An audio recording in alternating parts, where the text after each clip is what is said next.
Hello, podcast listeners and anime fans. I'm Torn, And I'm Andrew.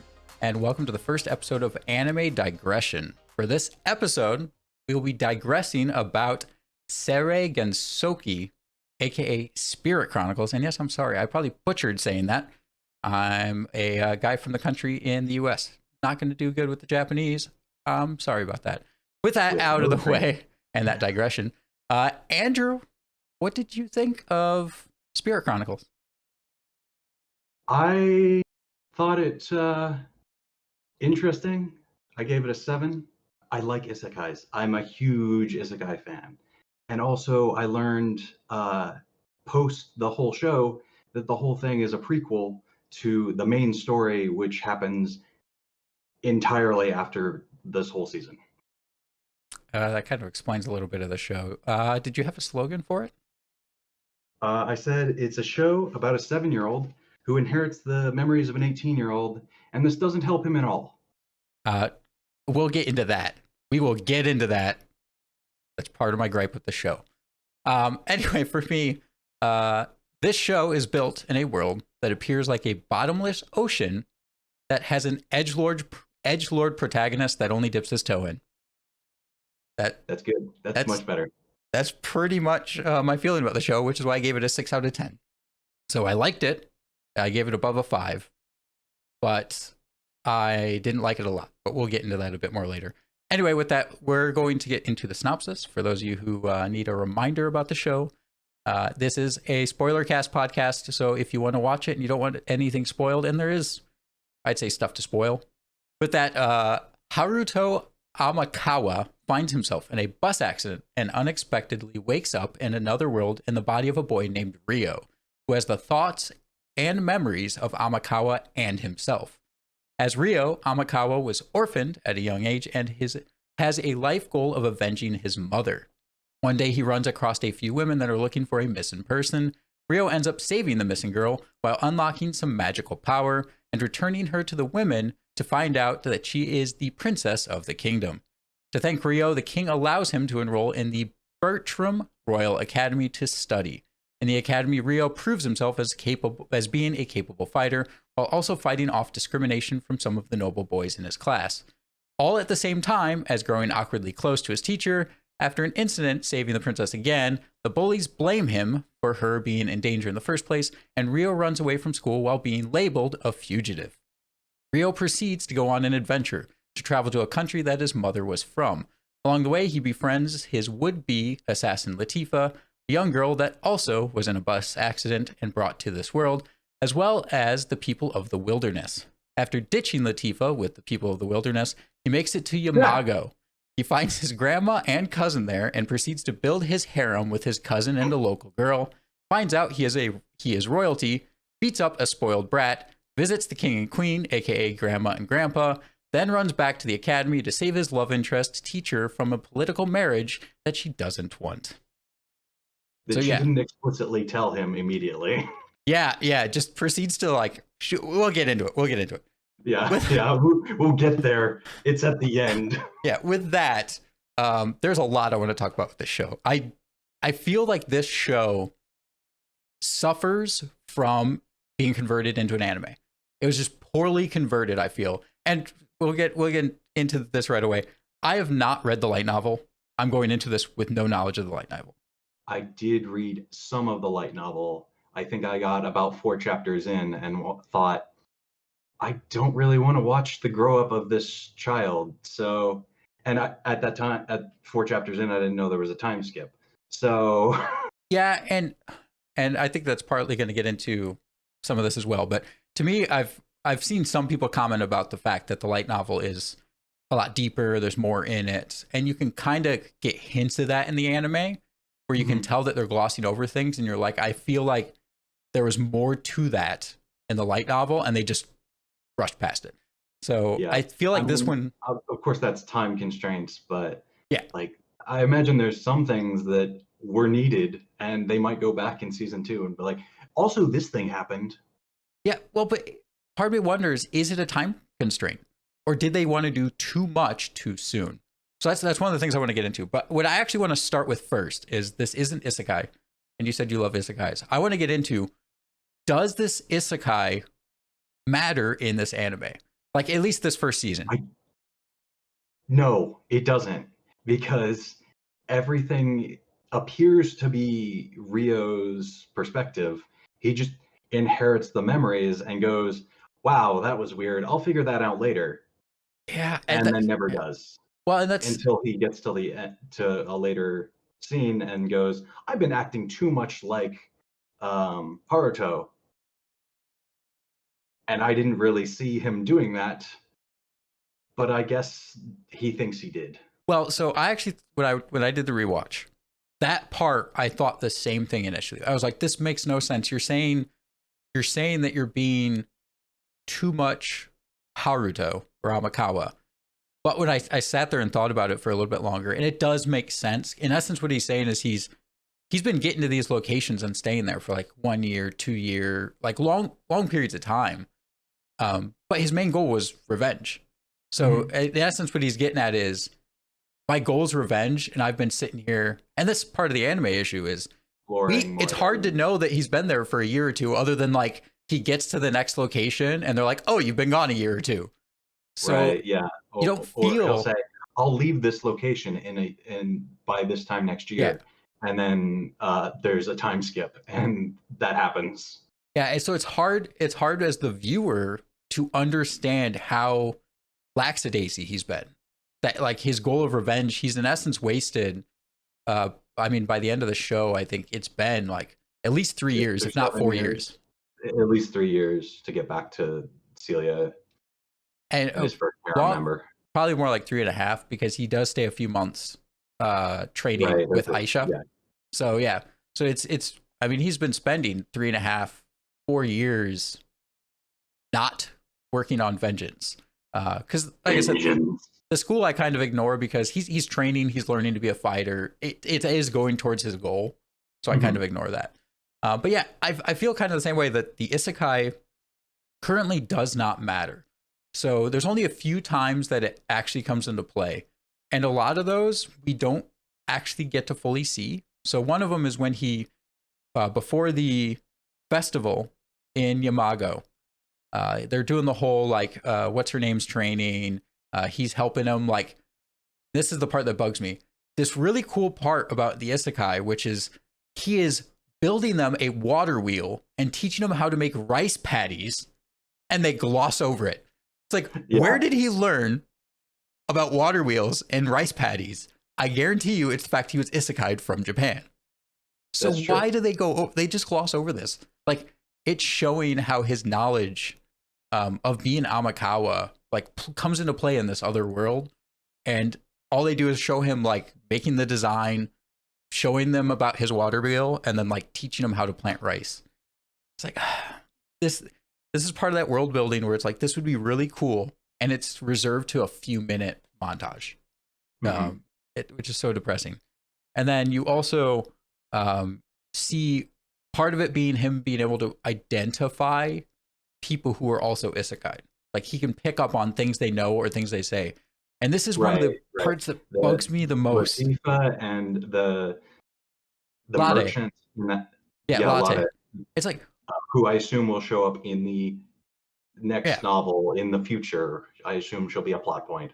I assume she's also the mother of Latifah, who got also isekai. That, I didn't think about that. That would be really cool if it was the mother of Latifah. That would be really nifty. But that's one of the ones that bugged me, is it's like, you're in a shop that is obviously Japan. Like, all these things are Japanese, like, staple foods and everything.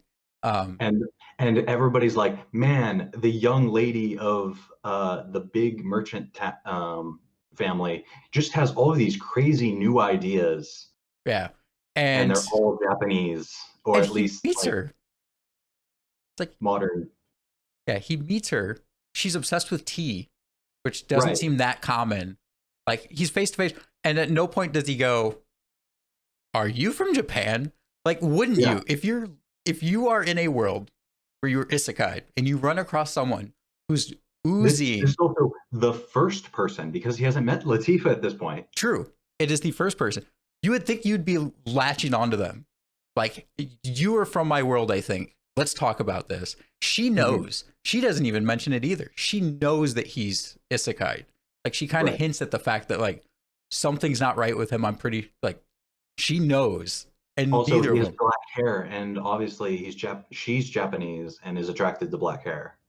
Well, but Yamago's whole region is, in essence, Japan, which I know, but Lot wasn't in Yamato, so well, but it seems like people know this. Like, people know when they look at him, in essence, like, you're not from here. You're probably from Yamago, which is another thing of, like, I wonder if Yamago is entirely a country built by people who are isekai. Because that would it's be straight up crazy. Japan. Like, the aesthetic, the architecture, like, it's in essence straight up Japan. So that would be ridiculous to find out that, like, that region is. This is anytime somebody dies, they get isekai'd into Yamato. Yeah, it'd be crazy. But yeah, I just feel like the isekai wouldn't matter. You could literally take it out and just say this is a fantasy world, Yeah. and there'd be a little bit of confusion. Um, but like, you could easily gloss over it when it comes to stuff like things being irregular. It's like, oh, it's just a crazy idea or whatever. Like, Yeah, it's a irrelevant. secret genius. Yeah, which it does make sense that this will probably come up later. But just looking at the first season, actually, part of me wonders if, because of that, if it would have been more interesting that they didn't tell you it was an isekai. Like, it just plays out that he's got these two minds and he doesn't know why. Like, why do I have these two personalities? Why do I have these memories I don't understand? And they just played it out as, like, is he crazy? And then later revealed that he was isekai. Or at least has a foreigner, a Japanese person's memories. Yeah. It's only an isekai at the very end. Like the after credits. Yeah, the after credits when he meets his childhood crush slash childhood friend. Ayase. Yeah. She's isekai'd, and those two kids are isekai'd. I Yeah. don't think anyone else is. It's, yeah. I don't remember exactly how many people were there, but yeah. So, I mean, so at least at this point, we've met about 5 people that were isekai, if you count them, I think. So not quite a lot. It's quite a few, or quite a few. You've got Latifa.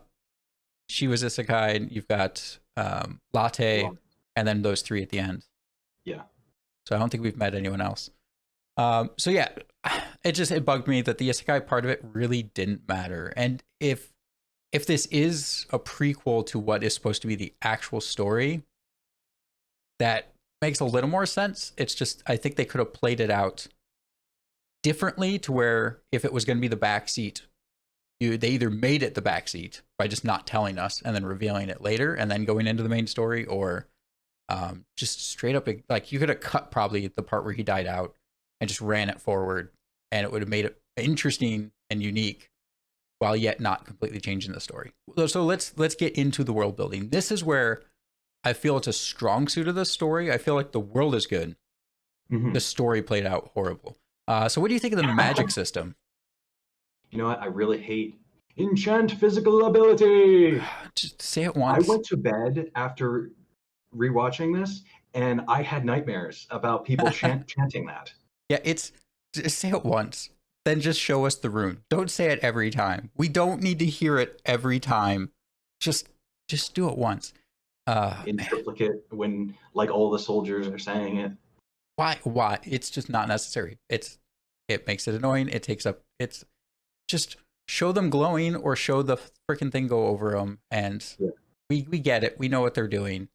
You don't need to like actually have it say it every time, or just dilute it, like muffle it so that you're not hearing the so it doesn't get stuck in your ear. It's awful. It's so annoying. I do think it is a fairly unique magic system for these type of shows. I find it interesting that they have this duality going where you have the one side which has to use their ode to create formulae, in essence runes or arcane symbols. The spirit side. Yeah, and spirit art.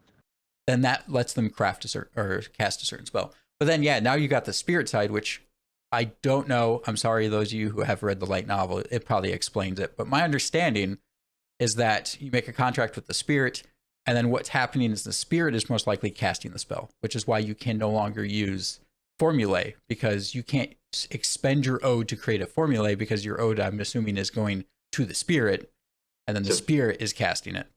So you're going through them in essence, which allows it. I'm assuming it means it's going to be stronger because you've got the spirit's assistance and most likely their power as well as I'm assuming it unlocks extra abilities or whatever. So it's kind of nifty that you have that duality where it's like you can't do both. You're either in essence a wizard or a sorcerer.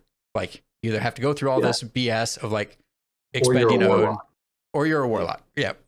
Either way. Are you feeding your magic power to your dark spirit god, giving them the power to cast your spells? Man, now I'm just seeing Aisha as a warlock patron. Someone pull that off, like the super cute bashful warlock patron. It would be great. So I do find the magic system unique and nifty. I do wish once again they went into more explanation. In essence, all we get is Celia's like not even a paragraph lecture about how magic works, and that's it. And there's obviously so much more to it because they gloss over the fact later when he's training with Aisha that it's like, dude, he's a master of, in essence, all the elements. Like how are they efficient with all the elements? And also, you never see him training that. Yeah. He just does it for no practice. He spent a lot of time swinging his sword. You saw him like practicing low level stuff, but then they're like, okay, gotta kill this wyvern. He does it in like 2 hits, and everybody's like, how did you do that? Like, I just did it.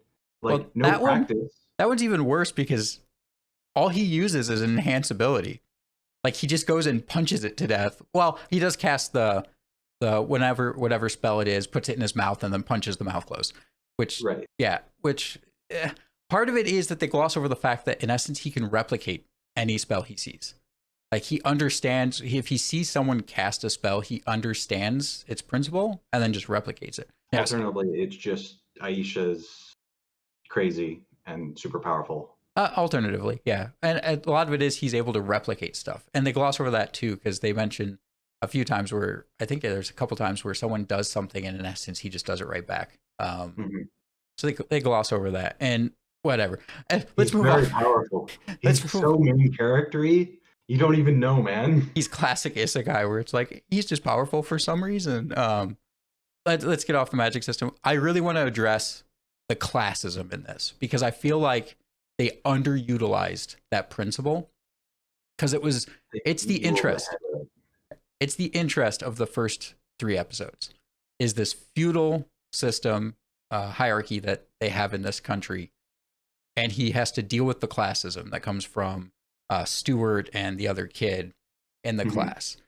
And go ahead. Go ahead. I was going to say it bugs me because they never resolve it. It's never resolved. Yeah. He just constantly bullied for 5 years. He just kind of ignores it. He's completely stoic about the whole thing.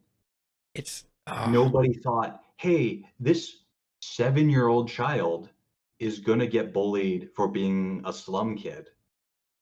So how about we play it off like, because obviously some random kid in the background was like, I heard he saved the princess. They don't announce him as like the hero of the kingdom or the princess's knight or something like fancy. Yeah, I mean, they would like be like, oh, he has a reason why he's here. And they're like, nah, the king's crazy. He just let this slum child join. I don't think it was necessary for them to announce that. Most likely everyone already knows. I'm sure there would have been a public decree or like, knighting of it. It's like something would have happened that the public in essence would know who he is, especially these nobles.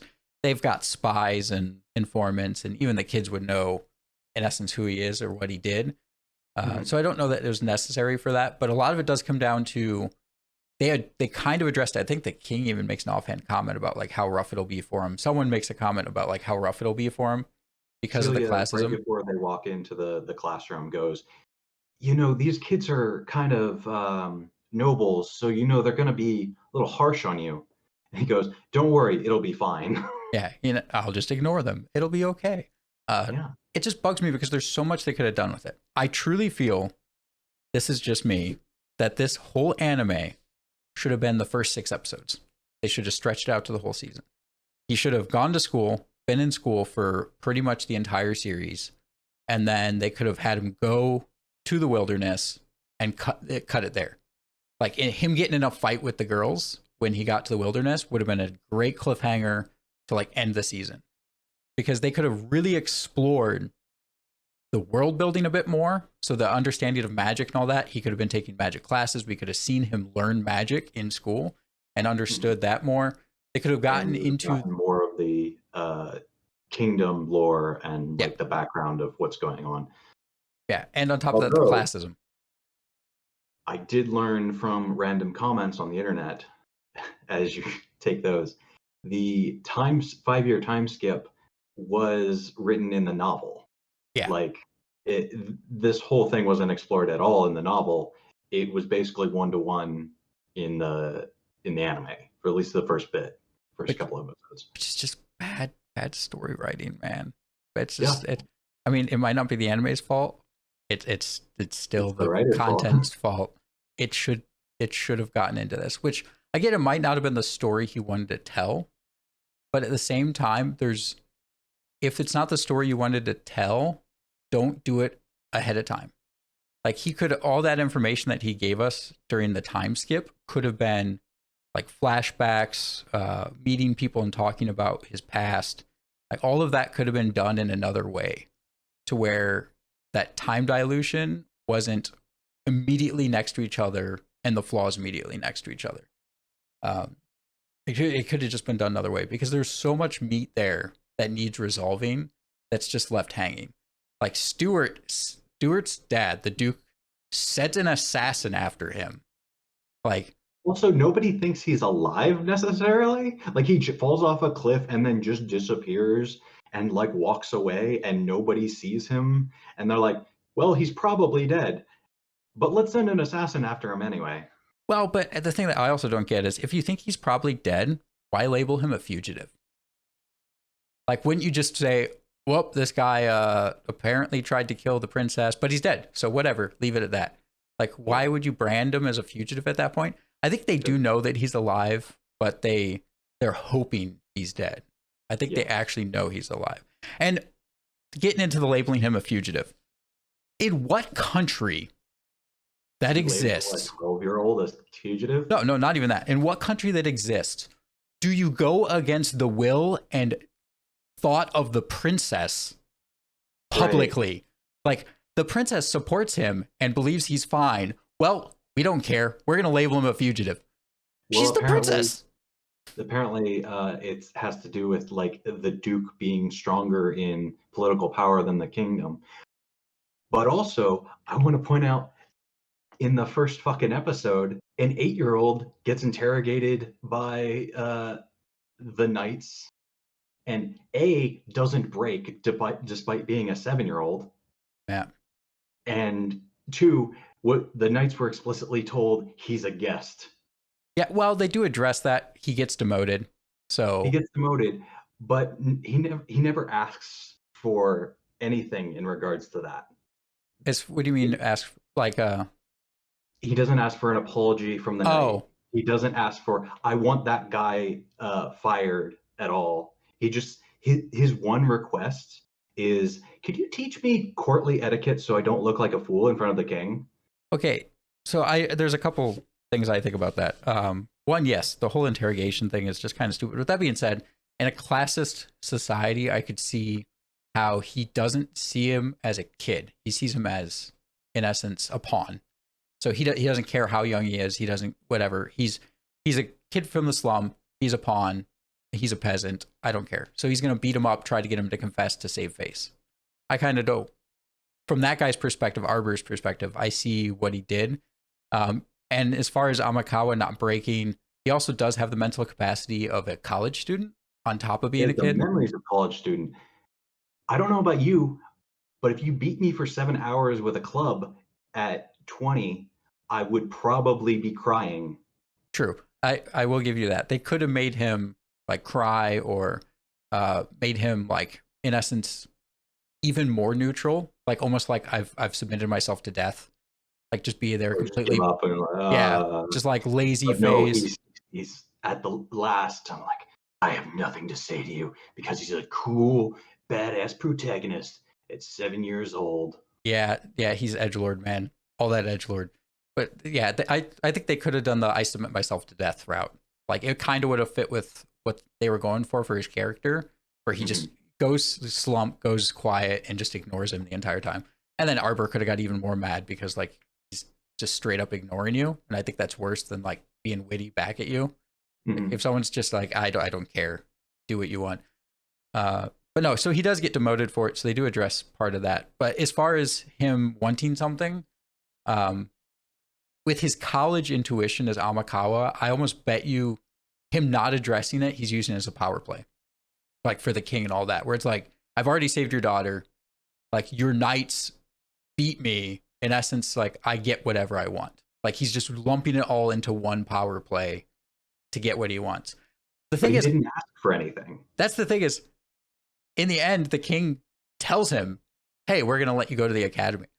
Right. That should have been written as a request. The king should have asked, what do you want? And then the kid should have asked, like, I want to go to school or whatever. Yeah. Yeah.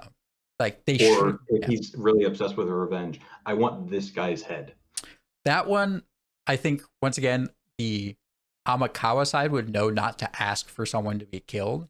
And also, I bet you he would want to do it with his own hands. Rio would want to do it with his own hands. So I could see him not straight up asking for the guy to be killed. And on top of that, Or yeah, there's an idea of having like a kingdom's countrywide manhunt on the case, trying to find his mom's killer. yeah. But I either way, there should have been a request. They should have made it a request. I think that was a bad writing in there as well. But okay, we digressed. I want to go. I want to go back on this. I want to go back onto this concept of the classism. How much better would the writing have been if I can't think of his name? Stuart was the kid that blamed him. That was the kid that actually knocked the princess off. And then, like the blonde kid? Yeah, not Huguenot. Stuart got like silver hair, but yeah, Stuart Huguenot, who's got the like silver/greenish hair.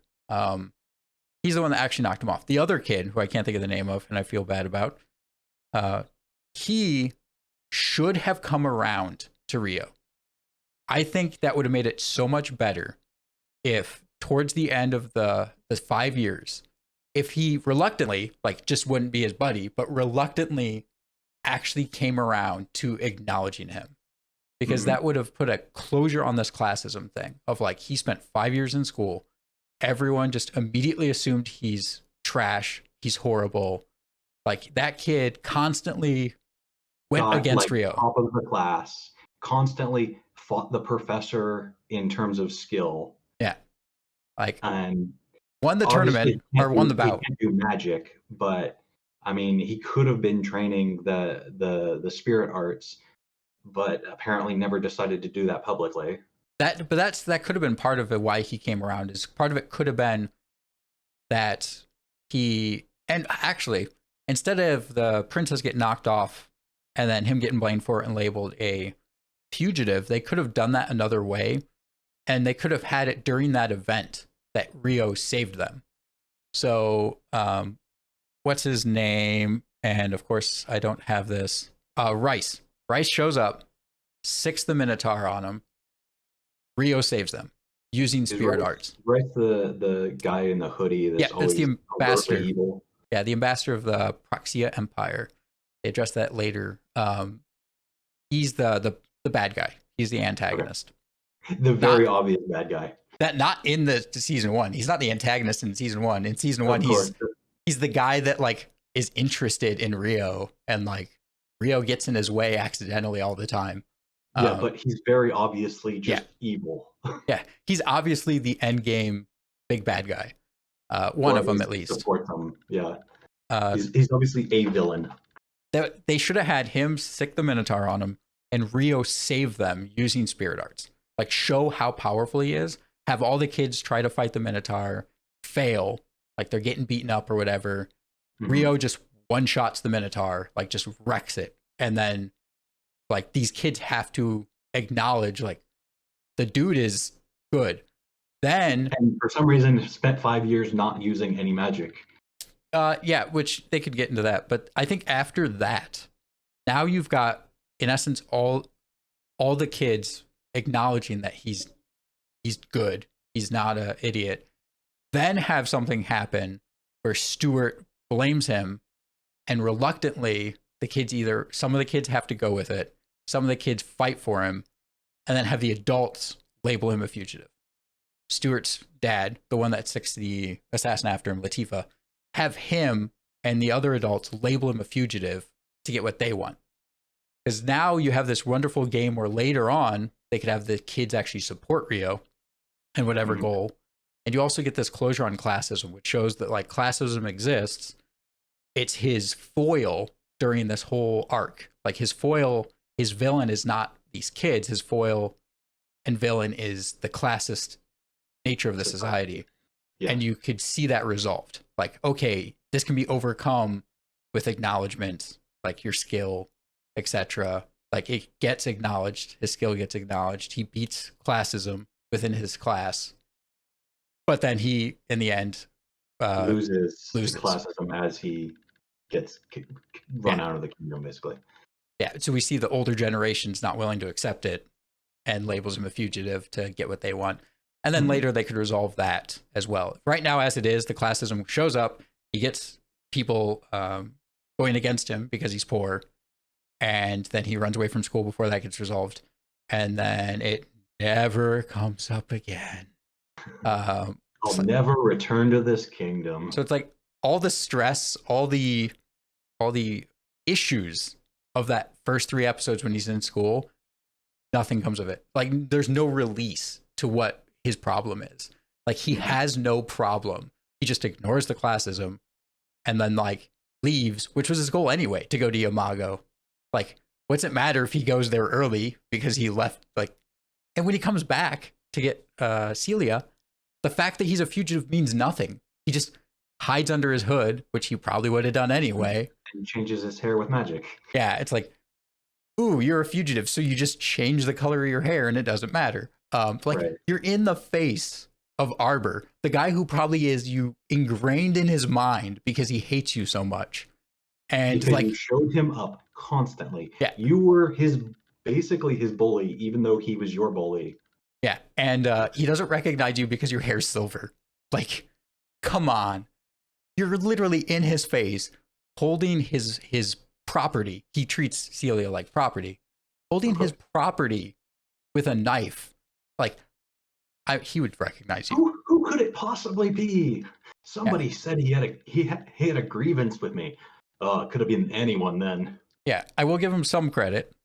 Like, it's been 3 years or whatever. Actually, since he saw Arbor, maybe 4, 5. And you're in your teenage years. You're going to change a decent amount, but like that might just mean it takes him a couple minutes to recognize you. Like at first, I don't know who you are, and then like as they're sitting there and he's talking to Celia through telepathy through Aisha, like have him like it click, where it's like, oh, wait a minute, you're this person, and guess what? Now the whole country knows that he's alive. Huguenot, all these guys know he's alive. This is now another conflict he has to deal with. More interest, more fun in the story, more spice. Alternatively, the reason he never showed any of his magic powers to the class was because he needed to come back years later to steal Celia and show off a bunch of magic powers that he shouldn't have because he didn't have them 3 years ago. Yeah, which, okay. I'm sorry. You have an entire country, forest of wilderness people who are all spirit arts. You have Yamago region. They're all spirit arts. How does no one in this country know about spirit arts? How does no one go, he can't use magic? Maybe it's because he's got a spirit. How's this never addressed?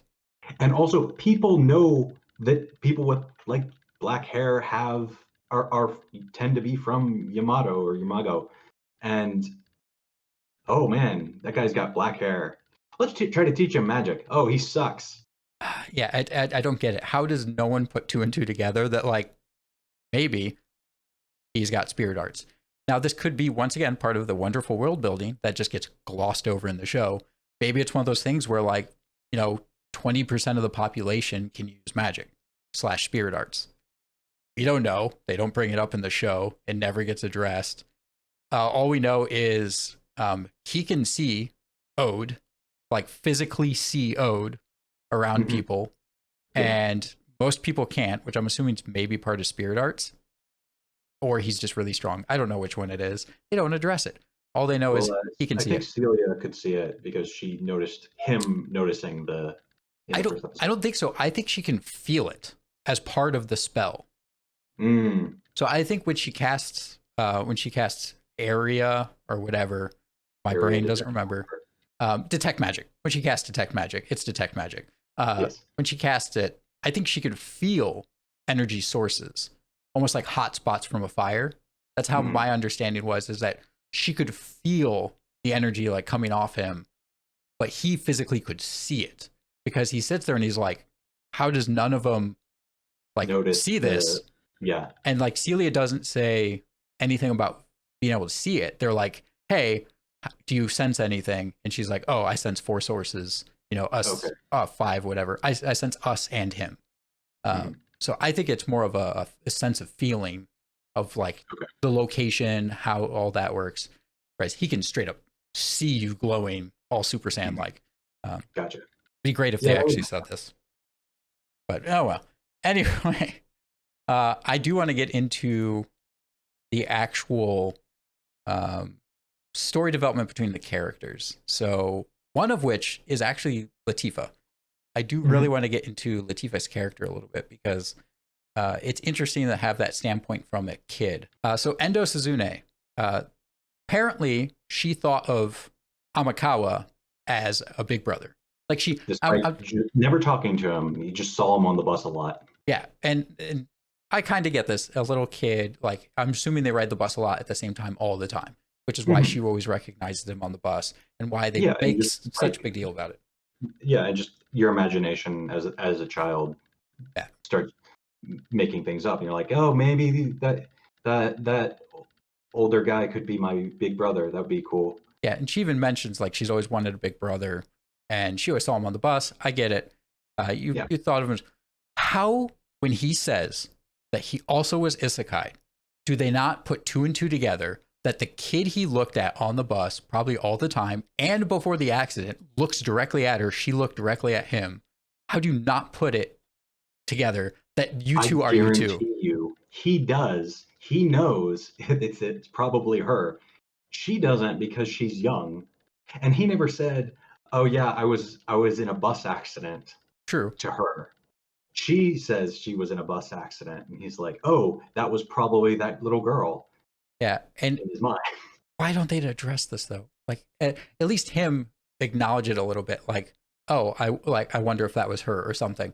It's it just bugs me that they don't address this at all. And I actually think she would know because kids are highly intuitive.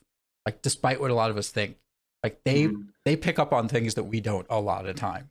I could see her, if not like knowing for sure, I could see her interest and curiosity piqued enough to ask, to like bring it up of Mhm. whether or not that's him. Um, Yeah. but in essence, all it is they go, yeah, she tells her story. I've always wanted a big brother, blah, blah, blah. I got in the bus accident, whatever. He recognizes, oh, I'm also from Japan, etc. One, why did they not bring this up earlier? He mentions It's earlier, like 2 years. It's yeah, 2 years of knowing her. And at this he's like, point, I didn't want to tell you.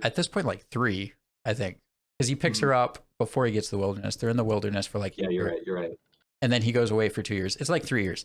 Um, and he did mention like, oh, I didn't think she was mentally stable enough to like address this or bring it up, whatever. So he waited Mhm. for her to bring it up.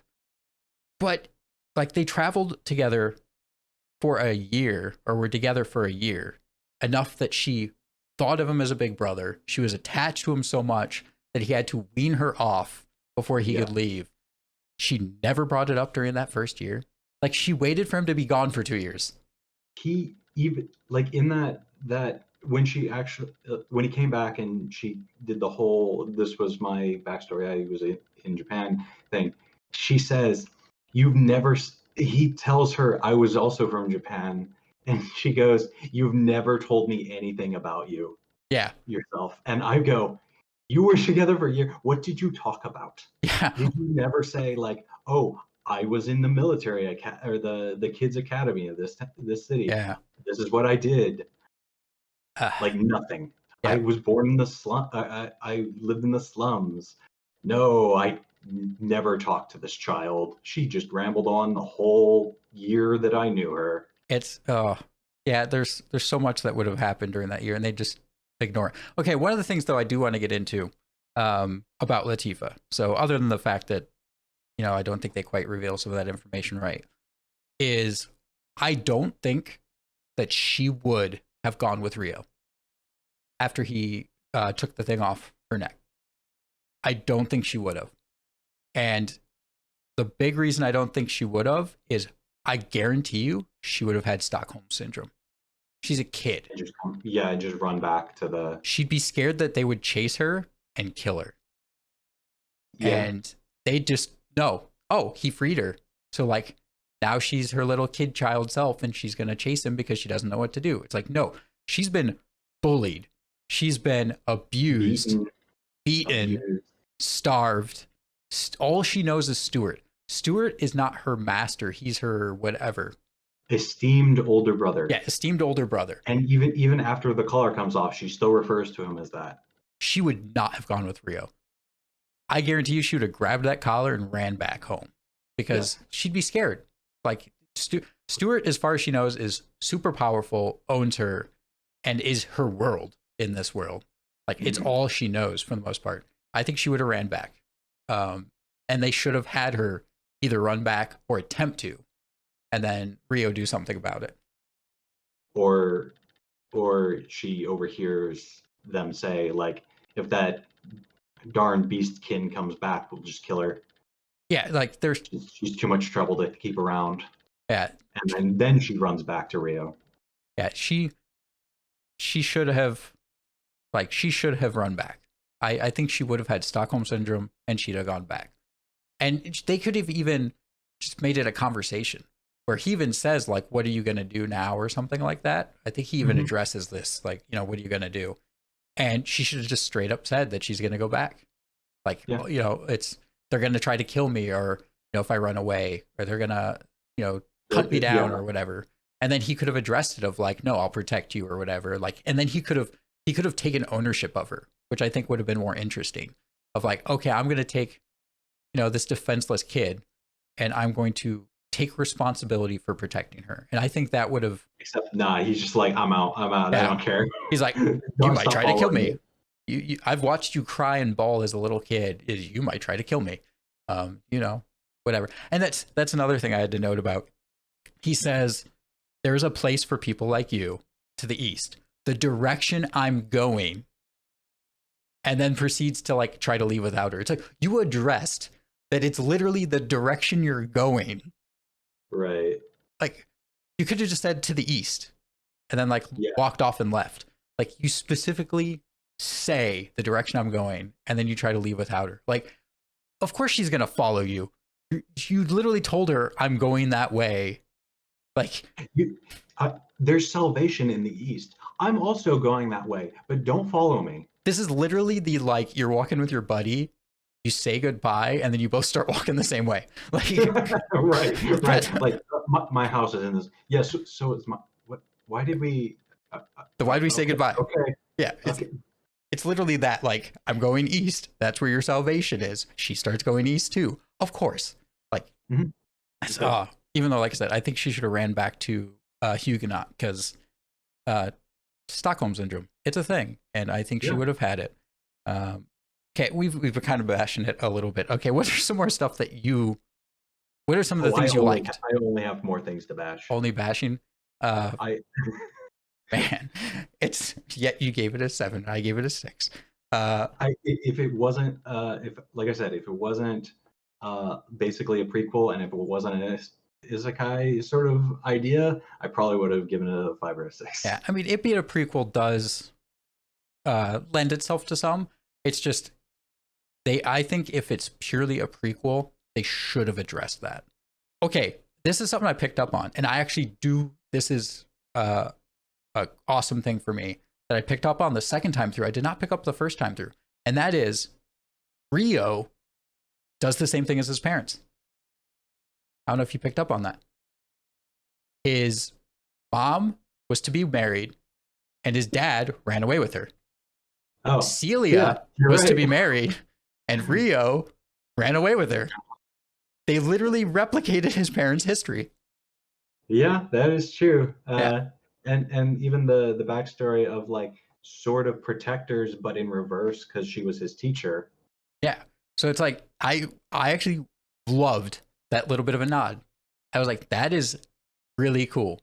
That as they're talking about his parents' history of like how, yeah, you know, for them it was the dad was the protector of the princess or her bodyguard, and they liked each other, and then she was forced to be married through a bad. That's also some severe bullshit. The ambassador goes and hangs out with the kingdom and goes, man, your daughter's really hot. I'm gonna kidnap her. Oh yeah. So he sends somebody to kidnap her. The kidnapper dies to Rio's dad by being thrown out a window. And then the ambassador goes, how dare you kill my kidnapper? I want to marry her in recompense. Yeah. In essence, reneges their peace agreement. Yeah. Yeah. No, that is BS. And the only reason I could see it working, and this is something that maybe they should have once again, maybe added more detail in this show. Seriously, I don't care if it's a prequel. Like, make it longer. I'm sure there was a little bit more detail there that could have been added. Yeah. The only reason on a second season. Yeah. The only reason I could see that being a thing is if his country was on the back leg. If they were the losers of this agreement, I could see that being a thing where it's like, we need this peace. Like, we can't hold out for that much longer. They might eventually win. Like, we in essence have to go with whatever they say. Because otherwise, yeah, it makes no sense. Like, first off, an assassin, in essence, assassin, it was a kidnapper, but we're going to say assassin, was sent for your daughter.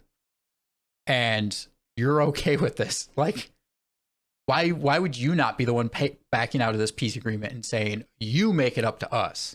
Like, we are going to close this peace agreement unless you compensate us for this. Like, prove that this is worthwhile.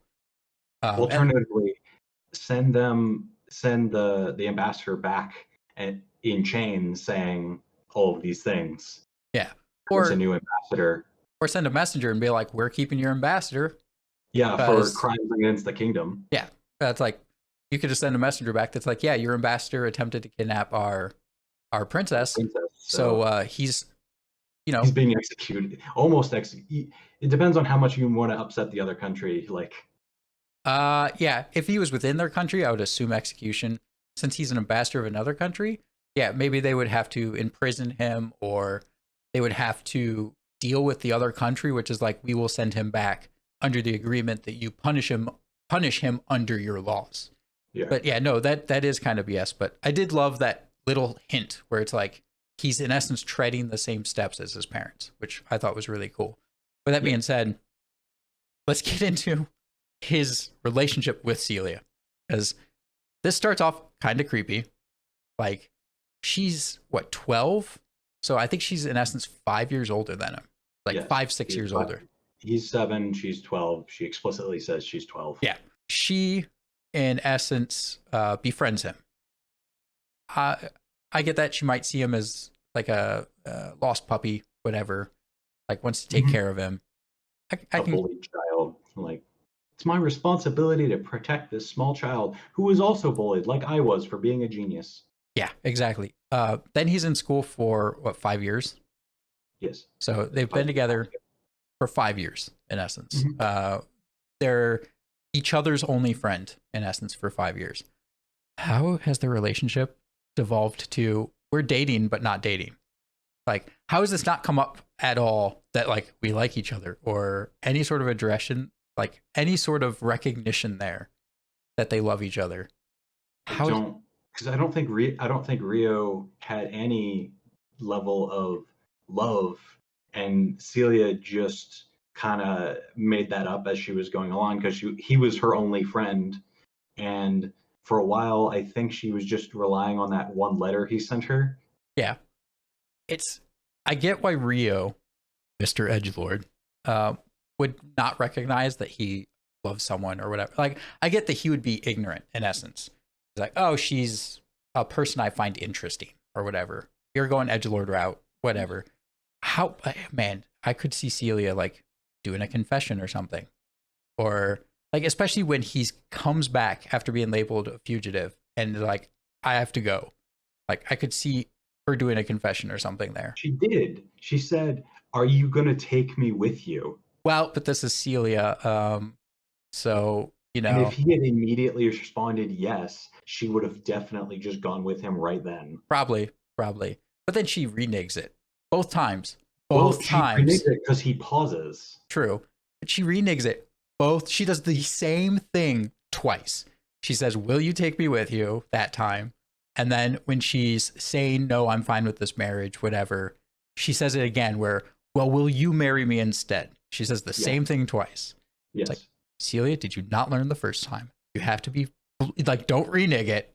Like, you know that doesn't work if you renege it. It's, I think it goes back to there should have been more depth in this. Like, if we would have seen more of how they interacted, like the school arc is 3 episodes. And obviously the first half of the first episode's nothing to do with the school. So it's 3 actually, sorry, the first episode has none. It's 2 episodes. So yeah, because the first episode ends with him in the thing saying, yes, you can go to the academy now. So it's 2 episodes. That's it. 2 episodes to cover 5 years. And you only get 2 episodes to develop the entire relationship between Celia and Rio. And Rio is entirely just polite the entire time. And the rest of the show, you're watching Celia pine over him, over this letter that he sent her once in 3 years. And I do not believe it. That's the part that I do not believe. Like, I mean, obviously, through my mind, understanding what they're trying to accomplish, I believe it. But I do not believe it emotionally that they like each other. Because you gave me 2 episodes, not even 2 episodes about the 2 of them, 2 episodes of him in school to try and believe that they ended up liking each other. It's just not enough time.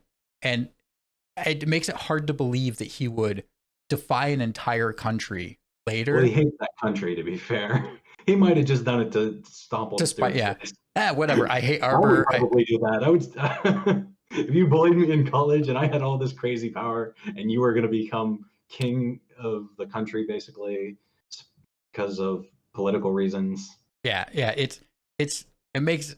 Yeah. I mean, he could do out of spite too, but it makes it hard to believe that he would risk so much to save her, because you don't see the relationship at all.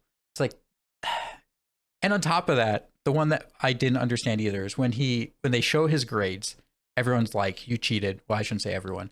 Stuart and the other kid are like, you cheated. You know, you guys, there's no way you're that smart, blah, blah, blah. I mean, Celia's a kid, but man, you'd think she'd be smart enough to just not say anything. Like, the teacher of the class supporting and backing that someone's smart enough is going to make it worse. Like, they're just going to think, oh, you're a brown noser, or like the teacher likes you. Did she specifically say Rio didn't cheat, or did she say I found no evidence of cheating? No, she says you're noble. She in essence says you're noble, and it's not noble like to accuse someone without evidence. So she attacks his nobility, which is probably the only thing he would actually back down on. Yes, it is, but at the same time, he knows that is in support of Rio. Not that like. I mean, he knows anything she said would be in support of Rio. Yeah, so you were right that it does take a stand on that, but yeah, it's. I think he would just get bullied regardless. He even would. if he said nothing. He would get bullied regardless. It's just, man, I mean, she is a kid at that point. I think that's still within the first year, so she would still be 12. You could maybe play it off as, she's not mature enough to like put two and two together, that like, okay, or I think that far ahead, that if I say this, then the kid's going to not actually understand, or like he's going to just say, okay, whatever, you like him, or you're defending him or whatever. But that also does remind me of the other point, which is, should Rio act more damaged during the academy? So I think he should, but that feels more like character development that didn't happen. Yeah, it's just more of like, Rio's an edgelord, don't worry about it. He's indifferent, whatever. But total indifferent, badass. Nothing you can say gets to him. Yeah, it's like you say he was 7 when he goes into the academy. He explicitly says in the meeting with the king, his grandparents, that when I would turn 7, I rescued the princess and joined the Royal Academy of whatever country. So his mom's been dead for 2 years, in essence. Yes. So roughly, who knows when he was 5, she was murdered. But he has this weight of his mother's murder, and the fact that he's from the slums and dealt with living in the slums. All of this leading up to him going into the academy, and he's just straight-faced indifferent the entire time. Right. Like, how... I feel like he should be acting more damaged. He's quintessential. Yeah, no. Like, the slums, you can't show any level of weakness, otherwise you'll get robbed, beat, and killed. But suddenly, he's got a safe place, at least in Celia's room. Maybe not like in the actual rest of the the academy, because of the bullying. But you'd think he would maybe talk about some of these problems and things that are going on in his head of revenge. Well, that or resisting any bit of assistance. Because the same thing in the slums of you're yourself. Yeah. Like you're your own person, the only person you can trust. Anything you get from another person has a string to it. Yeah. Doesn't like, oh, Celia wants to help me, whatever. Just completely open from the beginning. Like, I'm not going to question it. Like, the princess that likes me obviously likes me because I saved her, Flora. Like, just, it completely ignores any bit of handout from people. Like, just completely indifferent the other time. It's like, there should be some sort of damage shown, whether that's resistance towards assistance, like not immediately accepting Celia, trying to like resist Celia. And they kind of try to show that when she's with him, like in bed. She's not in bed, but you know what I mean? Like after the torture and all that, they kind of show him being a little bit grumpy there. But they don't really delve into it at all during school. Like he's just completely indifferent the entire time. It just seems like they should have put some hints there about the fact that he's got damage. Like, and that could have been him. Lashes out. Nobody ever walks behind him and then he like ducks behind a corner because he's worried he's being stalked. Yeah. There's no someone like touching him and then him like trying to beat him up. Like that's the thing, is that's all they needed is just once they could have shown him fight against one of the other kids, whether that's Stuart or whoever, like them bully him, that he lashes out verbally, or that he like jumps on him and tries to beat him up or something. Like they never once show him lose composure, and there would have been a way. He's a stone-faced killer the whole time he's 7 to 12. Yeah, it's like what would have been perfect actually is if one of the kids would have bullied him about being an orphan. Like, say your mom probably was, a horrible person. Something awful, and then he's like, "How dare you?" Yeah, and he lashes out. It's like, you don't talk about my mom. That would have been perfect. It's like, oh, obviously he's an orphan. He's from the slums, whatever. Had a kid bully him about being an orphan, say something about his mom, and then have him lash out because they mentioned something about his mom. That would have been perfect. Show some emotion. Like there's damage there. Like he's damaged when it comes to his mom. That's his entire goal. His entire goal is revenge for his mom. Show that he cares that much about his mom. Like Have someone make fun of her or say something bad about her and have him lash out. That'd have been great. Because as is now, I don't see a single bit of development in Rio at all. He's the same at the beginning as he is at the end. He's solely a vehicle for us to see all this other world building and character. Latifah gets character development. He does not. Yeah, he's nothing. And she's in like maybe 3 or 4 episodes. I forgot to put this in the notes. Why? Who in their right mind travels by running? Like in episode 4, when he leaves, he runs. He Naruto jumps through the woods, and also he gets to the next kingdom in 3 days. Yeah, it's like, why? And nobody questions. He sends that letter to Celia, and she's like, "Wow, he did that really quickly." Yeah, it's like, who runs when you travel? There's no reason. It's not like he's trying to get somewhere quickly. It's not like he has to get to Yagumo right away. Like, no. Why would he be running? I don't get it. I mean, I get it when he can start flying, like why he would fly. It's easier, straight shot. Like it makes sense to fly when you can fly. You don't have to use your legs. Yeah, but like, why would you just enhance and then run? I don't get it. Also, another comment. It bugged me that the wilderness people beat him because it's an obvious plot force. It is absolutely. That is literally the only fight he loses in the entire show. Yeah, and it's like you could easily kick the butt of these like 5 wilderness girls. Like you are so much like you've already killed a minotaur without any issue at all, without blinking in essence. But that would show him fighting a girl, and you can't have a protagonist doing that. Man, it's so irritating. It's like it's such an obvious plot force that it irked me so much. It's like this was unnecessary. It could have been that they finally realize something's off, or he's like, yeah, I'll go with you. Like he in essence surrenders and they like chain him up or something. Because he's like, okay, I don't want to fight you guys because, you know, you're not bad people as far as I can tell. Like, whatever, I'll just go with you. Yeah. He could have surrendered. And they're just like, no, they have to beat him and knock him out just for him to go with them. Like, oh, that was so frustrating. It was unnecessary. Okay, this goes exactly into part of the issue with this show. Episode 9 is the prime example of this being way too rushed. Episode 9, it starts off with he got back from the kingdom and tells the very first thing is him telling Ruri that he's royalty. Yes. So the episode starts with, hey, I'm back in the village now. He gets back at the very end of episode 8. Hey, I'm back. I'm royalty. Yo, no big deal. Whatever. Then they do all the stuff leading up to the festival.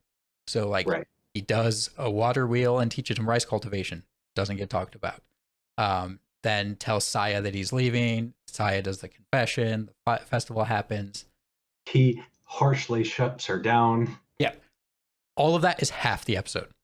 Half of the episode is him teaching them another form of cultivation and teaching them how to make water wheels. Him dealing with this relationship with Saya, something that should have happened over multiple episodes, deals with this whole, that's half the episode. Then he travels back to the wilderness, and then in the wilderness talks to them, Dominic, about making him a house, talks to the elders, deals with all that stuff that happens, like the fact he's been gone for 2 years, re-meets all the girls, all that. That's another half of the episode, and then ends with at the after credit scene of Aisha being in the bed. It's like, why is all this one episode? Like the whole being back and telling about the relationship, dealing with the Saya thing, that should at least have been a whole episode. Okay, so I do know that the Aisha thing is too early, actually.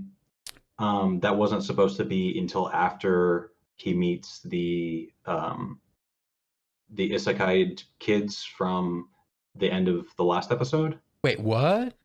Yeah, they did it out of order because they wanted to introduce Aisha. Even the Celia rescue is supposed to be after. Why? He's supposed to. I think he's supposed to leave the wilderness, and then the lights come down. Okay. And then he does the other stuff, but I don't. For the record, I am reading the manga, which is more entertaining than the light novel to me, at least personally. Oh man, And why? that was the last thing I remember seeing. That is so. If that's the case, I can't see a single reason why. Like why introducing Aisha? Because so you're saying potentially what it is that the kids were supposed to come down, like the stars, the people were supposed to isekai, Yes. and then after that, so does he actually meet Aisha and do the training before he saves Celia? Still, I think so. So basically, from what I can remember, it was he saves the Isekai people. They spend the night in his newly formed rock house or house that they got from the wilderness people. yep. And then he wakes up with Aisha in his arms, and it's the um, his childhood friend who walks in on them and goes and screams, not anyone else. But no, that would have been so much more interesting though, because as it is, it's just a classic like harem walks in on another girl being in the harem magically and thinking that something happened. Right. Oh man, no, I don't understand why they would have swapped that. Then the only thing I could come up with is that they I, they I think thought they it was too wanted mixed. to spend all of their money on the bombastic Celia stealing. It's possible. Part of it also is that they thought that it would be okay. I could kind of understand this, where it could have been too much for one season, because how much more would they have had to done to get it to that point? Like, because where do you stop? Like, where's a good breaking point? As is the current story, it's a solid breaking point. It's not a lot of detail was covered in the season, but A lot of things were covered, not a lot of detail was yeah, covered. but it's a solid breaking point. He saved Celia. Now something odd is happening. So maybe they thought that it would be too difficult. Like they would have had to add too much more detail to find a good breaking point for the season end, which means maybe not a 12 episode season. How about Yeah, 16, 17? yeah, feels like a 16 episode season or so, and I feel like you have to fight for that. You probably do. Man, it's this show. Its biggest downside is they only dip their toe in, and it's so bad because they only dip their toe in. Like there just seems like there's so much to the world that we still might learn, still might see. Like just there's each of these countries have different feel, or each of the places we see have such different feelings to them. The wilderness versus Umago versus the main, I forget what it's called, the main country. Even like the little town that Latte's in, completely different feel. They do part of He's in that a by different country. what is that? I think he just passed by that city, which is in a different country. Yeah, which it kind of makes sense that you've got like medieval Europe as the main country in essence. It's in essence medieval Europe. That little city almost still Felt like has France. huh? Felt like France Yeah, a little kind of bit.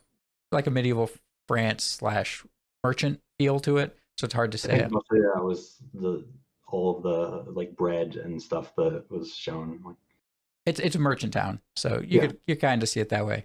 Umago is obviously Japan. The wilderness is obviously a playoff fantasy, like the yeah, fantasy that concept. generic Yggdrasil giant tree thing. Yeah, you have dwarves and elves, and sorry, they don't actually call them elves, which is interesting. They actually refer to them, but they refer to them as the people of the spirits.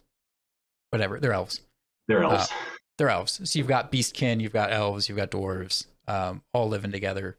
So they do have such different feels, and they do, I think, a decent job of aesthetically showing that and giving them details. But that's the thing is, it's like world details, no plot, no real story, like just glosses over everything. Yeah. No, just no development, like so little development. And man, I think I really wish it would have focused on Rio versus like Charles Arbor or Stewart or one of these guys from the earlier part of like the school. Because if they would have focused on those guys, I think they could have got way more development out of it. And it might be word for word to the main story. Once again, did not read the light novel. I wish they would have talked to the author and expanded upon it then. Like focused a little bit more on those Yeah, how details. come may only like exposition? Yeah, it's like you're But the at one the that same wrote time, it. they have to either extend the season out again or cut something out, which they could have done, but that would have to assume a second season. Yeah, Which I did look up. No second season has been confirmed as of today. I would be shocked if it gets one. I think it needs one, It and it needs one. potentially would save it. Well, I shouldn't say save it. It would make me feel better. Um, Yeah. the first season's still bad, but I could see how a second season could be better. But it probably won't get one, and I wouldn't argue if it doesn't, because it does feel like one of those where maybe they should almost keep it to, if you're at all interested in this, Just go. go read the light Yeah, novels. Go read the manga. The manga is in Japanese. The manga is probably farther than the English translated, which I don't believe is official. yeah, probably not.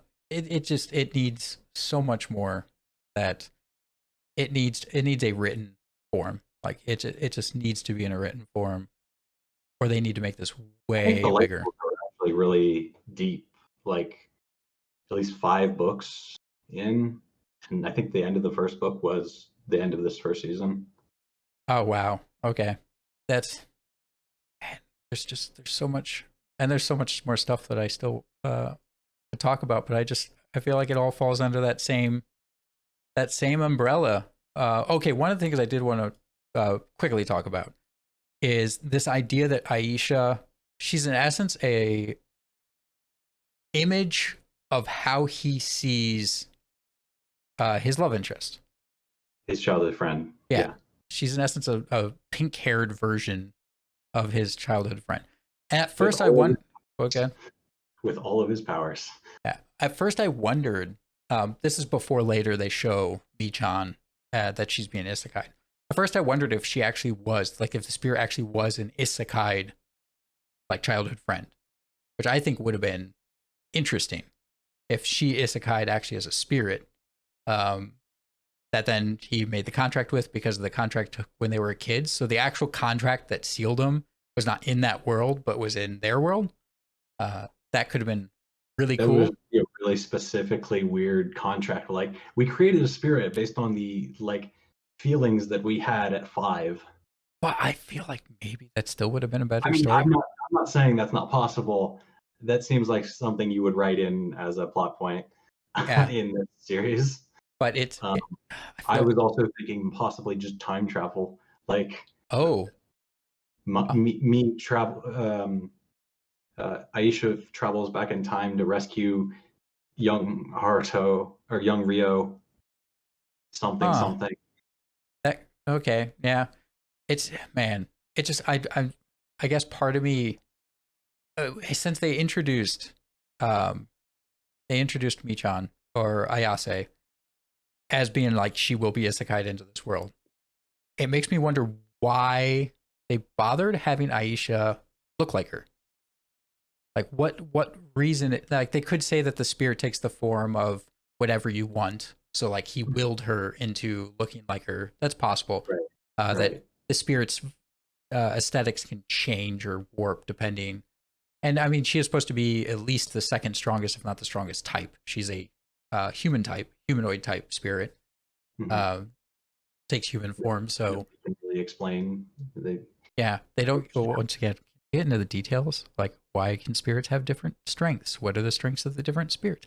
That'd be great. All we know is that uh, most of the the other little people, glowing orb spirits. yeah, We've obviously seen the wilderness harems, animal shaped spirits. yeah. What are those? Are those like seventh strength? Like how many tiers are there?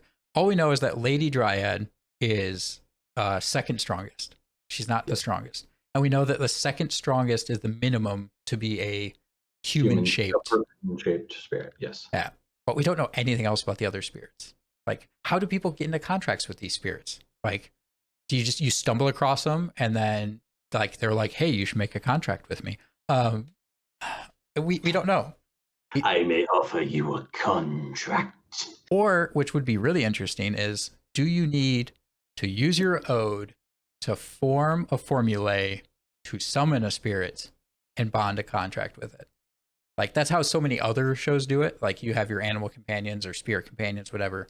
Like you have to cast, you know, cast your familiar spell. Like a familiar spell, yeah. Yeah, to cast your familiar spell, and then depending on your magical affinity or whatever, determines like what spirit shows up, and then you can form a contract with it or whatever.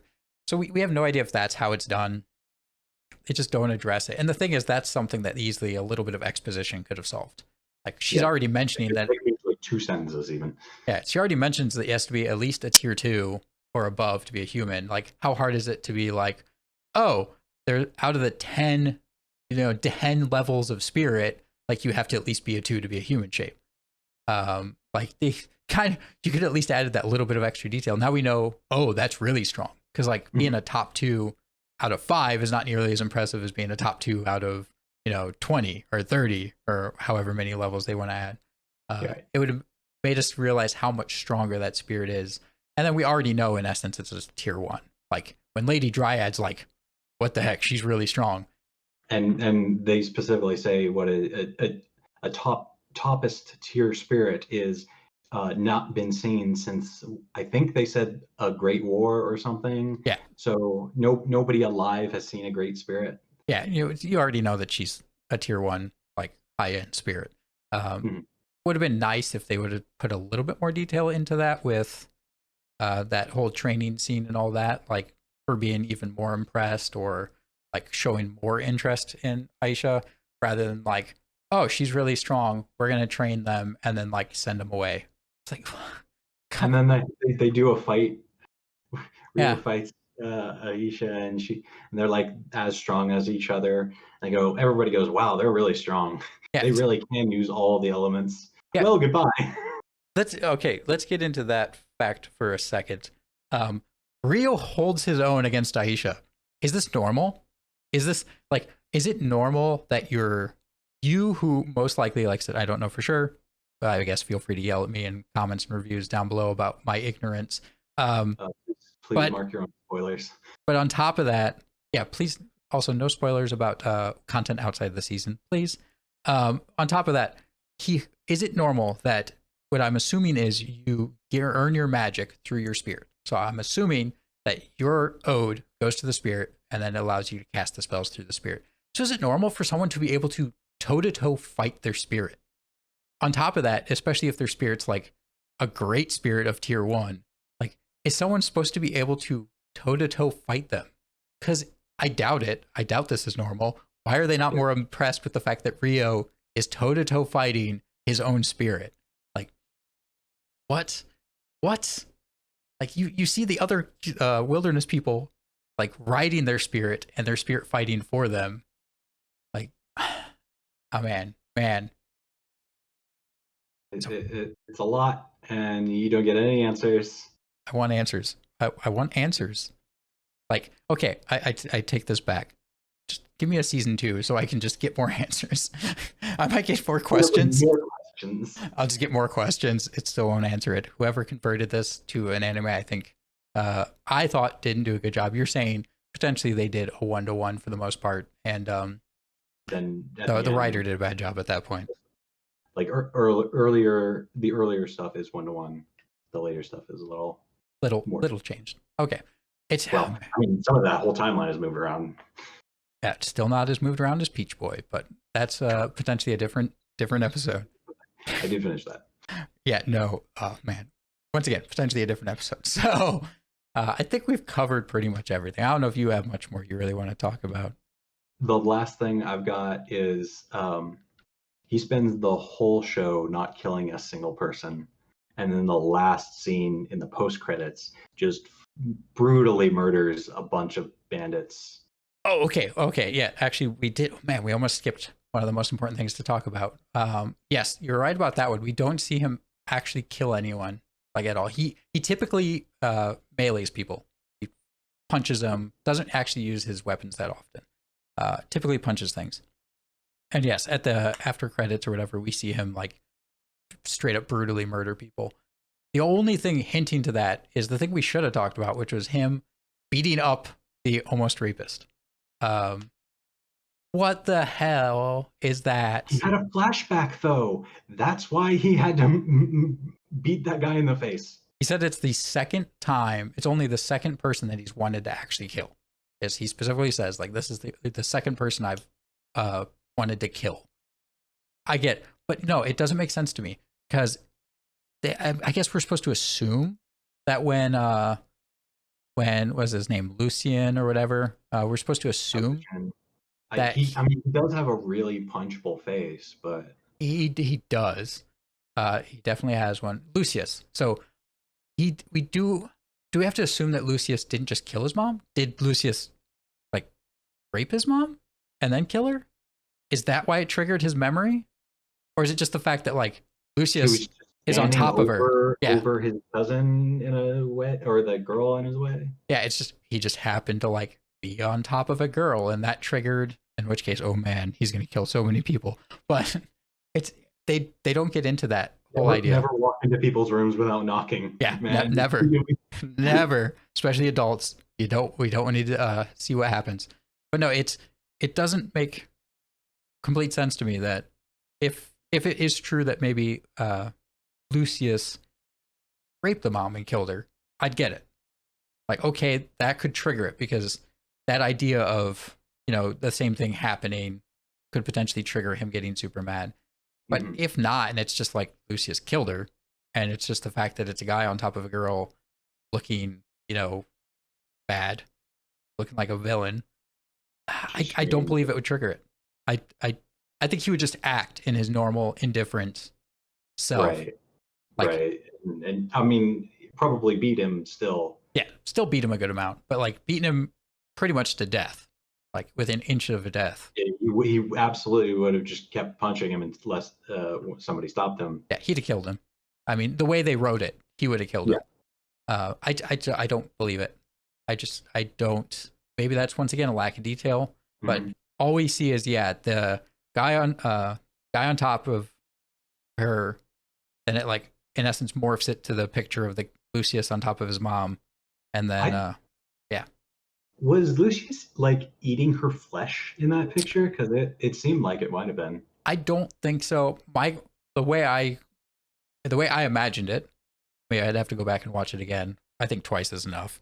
Maybe I'd have to go back and watch it again. My imagining of it was I was almost thinking of the whole like the type of person who would stab someone and like lick the blood off the knife. It was kind of like that obsession with the blood and the murderous intent. That's the way I kind of took it. I don't think that he was like eating flesh. I think more of just basking in the act of killing her. I don't know. Maybe I'm wrong. We don't know. We don't know who he is other than Rio wants to kill him.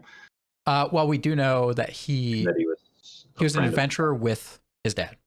Yes. So which gets into a whole thing of why. I mean, did his dad do something that made him mad? And it's possible that maybe Lucius wanted the mom. Maybe he's a demon that like possessed Lucius's body. I think that's what we're supposed to assume, is that he maybe not a demon that possessed him, but like he's possessed, or someone demented him, like maybe taught him something or used a spell on him, whatever. For some reason demented him to where he's now crazy. Especially if the fact that Lucius was in essence supporting Rio and his mom for like the 5 years or whatever. Well, yeah, Rio says he doesn't remember a time where he knew his dad at all. Yeah. So I don't know when long-term memories start to form. I get 3 years around there. 3 years. So, and Lucius killed his mom at 5. So there's like a 2-year gap where Lucius was the supporter of the family. Yeah, stand-in dad is what we can assume. Now we don't know, how often he came by. It could be more of the adopted uncle type thing. But maybe he came by every few months or something. But all we're left is to assume that in essence he was the stand-in dad. He'd come over often enough and support him often enough. Which then Rio just rushed to the door immediately. Didn't think twice about opening the door for Lucius. Which, oh man, wouldn't that be interesting if it turns out that the ambassador has something to do with that? Which I would assume maybe either they're working for the same person or something. But I feel like the coherency of that is too far gone for this series. Yeah, especially this first season. But it wouldn't surprise me if both has something to do with it, the ambassador. All right, I think with that we've pretty much covered A little enough. bit exhausted in that. I think we And, where are we at? Like an hour and a half? Yeah, we've been ranting about this show enough. I mean, once again, I gave it a 6. I do like it.